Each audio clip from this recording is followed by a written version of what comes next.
Finally बरेच वर्षानंतर मित्रांबरोबर गोव्याला जाण्याचा प्लॅन आमचा सक्सेसफुल झाला.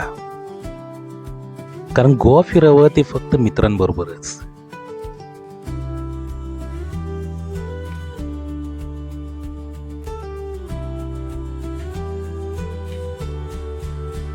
दुपारी बागा बीचला पोचलो, रूम घेतली आणि थोडासा आराम करून आम्ही आता निघालो चापोरा फोर्ट येथे. ज्या दिलच्या त्या पिक्चरमुळे हा फोर्ट फेमस झालेला आहे तो हाच फोर्ट. 26 जानेवारीची सलग सुट्ट्या असल्यामुळे प्रचंड अशी गर्दी सगळीकडे होती, त्यामुळे थोडासा उशीरच झाला. पण या किल्ल्यावरून जो वागातोर बीचचा सुंदर असा नयनरम्य दृश्य दिसते ती काही वेगळीच. खरंच खूपच शांत आणि नयनरम्य असं ठिकाण म्हणजेच हा चापोरा फोर्ट.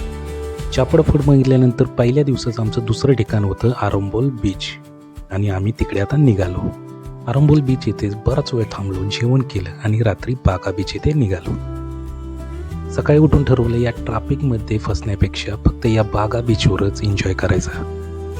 बागा बीचच्या जवळ हे पहिल्यांदा हे मंदिर दिसलं, सुंदर असं हे मंदिर. इथे जाऊन दर्शन घेतलं आणि नंतरच बागा बीच येथे निघालो. आज आम्ही ठरवलंच होतं या ट्रॅफिकमध्ये धावपळ करून वेळ घालवण्यापेक्षा आज या बीचवरच दिवसभर एन्जॉय करायचा. त्यामुळे सकाळपासूनच आम्ही या बागा बीचवर पोहोचलो होतो. बऱ्यापैकी गर्दी सगळी होती.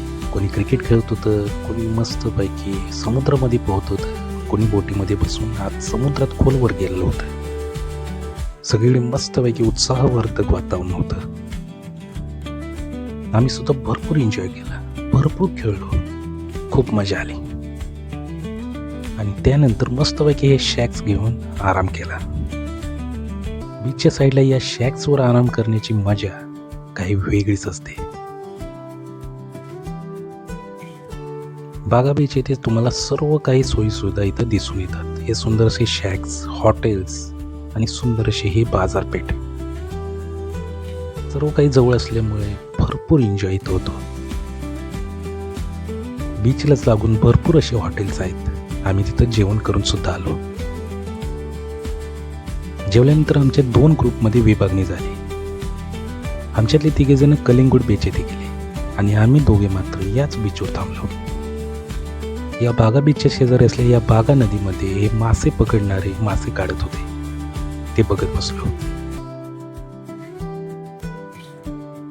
आणि या स्वच्छ आणि सुंदर बागा नदीमध्ये पुढेच आम्हाला दिसले कायाकिंग करताना इथे आम्हाला काही जण दिसून आले. आमची सुद्धा इच्छा झाली एक कायाकिंग करण्याची आणि आम्ही सुद्धा एक कायाकिंग करायला चालू केलं. अशा पाण्यामध्ये सुंदरशी निसर्गरम्य दृश्य बघत बघत कायाकिंग करण्याचा हा आनंद काही वेगळाच होता. लांबपर्यंत आम्ही हे कायाकिंग करत करत गेलो. खूप लोक आम्हाला दिसले, खूप मजा आली. कधी गोव्याला आला तर ही गोष्ट नक्की ट्राय करा. कायाकिंग झाल्यानंतर पुन्हा एकदा आराम केला आणि बीचवर आम्ही आता आमच्या मित्रांची वाट बघत बसलो. त्यानंतर पुढे चालत आलं असता आम्हाला हॉबी कॅट सेलिंग बोट दिसून आल्या. खूपच सुंदर आणि रंगीबेरंगी अशा ह्या बोटी. या हॉबी कॅट जातीच्या बोटी मी पहिल्यांदा बघत होतो. खूपच रंगीबेरंगी आणि सुंदर अशा या बोटिंगमध्ये बसून आपण मस्तपैकी समुद्राची सफर सुद्धा करू शकतो. खरंच या सेलिंग बोटी मी पहिल्यांदाच बघत होतो. खूपच भारी होत्या आणि या बोटिंगच्या समोर फोटो काढण्याचा एक वेगळाच आनंद होता.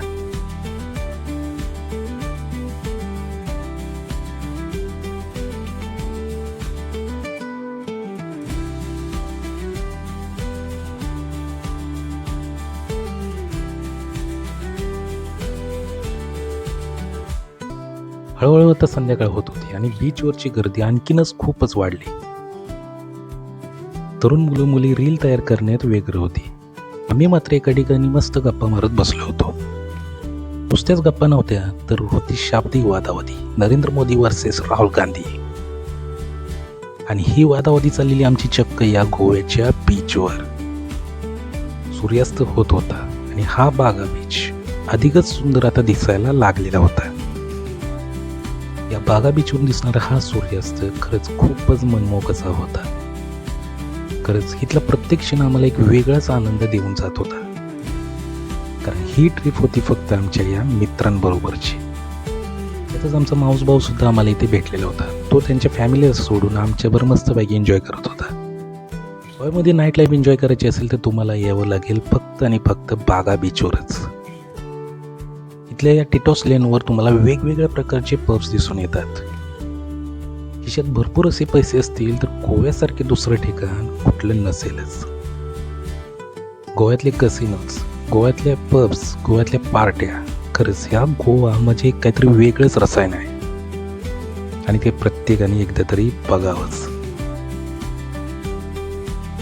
बागा बीच आणि उत्तर गोव्यातील हा व्हिडिओ तुम्हाला कसा वाटला ते जरूर कळवा. व्हिडिओ आवडल्यास लाईक करा आणि आपल्या चॅनलला नक्की सबस्क्राईब करा. धन्यवाद.